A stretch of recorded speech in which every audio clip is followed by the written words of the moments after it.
సల్మాన్ ఖాన్ నటించిన మూవీపై చైనా విమర్శలు చేస్తుంది. గాల్వాన్ ఘటన నేపథ్యంలో వస్తున్న Salman Khan movie 'battle of Galwan' Bharat వైపు ఏకపక్షంగా ఉందని చైనాకు చెందిన గ్లోబల్ టైమ్స్ ఆరోపించింది. ఈ కథనంపై చైనాకు భారత్ కౌంటర్ ఇచ్చింది. ఫిల్మ్ మేకర్స్ ఆర్టిస్టిక్ ఫ్రీడమ్ ఉంటుంది. వాళ్లు ఏది ముఖ్యమని భావిస్తారో దానినే ఎంచుకుంటారని, సినిమాటిక్ ఎక్స్ప్రెషన్స్కు రాజకీయ రంగు పులమకూడదని భారత్ రియాక్ట్ అయినట్లు ఇండియా టుడే పేర్కొంది. గాల్వాన్ లోయ వివాదం అనేది గాల్వాన్ లోయలో భారతదేశం మరియు చైనా మధ్య జరిగిన సరిహద్దు ఉద్రిక్తతలకు సంబంధించిన సంఘటన. గాల్వాన్ లోయ లడఖ్ ప్రాంతంలో ఉంది.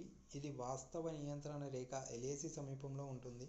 ఎల్ఎసి స్పష్టంగా గుర్తించకపోవడం వల్ల ఇరు దేశాల మధ్య సరిహద్దు వివాదాలు తరచూ జరుగుతూ ఉంటాయి. జూన్ 15, 2020న భారత సైన్యం మరియు చైనా సైన్యం మధ్య తీవ్ర ఘర్షణ జరిగింది. ఈ ఘటనలో 20 మంది భారత సైన్యం వీరమరణం పొందారు. చైనా వైపు కూడా భారీ ప్రాణనష్టం జరిగింది. తుపాకులు ఉపయోగించకుండా రాళ్లు కర్రలతో జరిగిన హింసాత్మక ఘర్షణగా ఇది ప్రసిద్ధి చెందింది.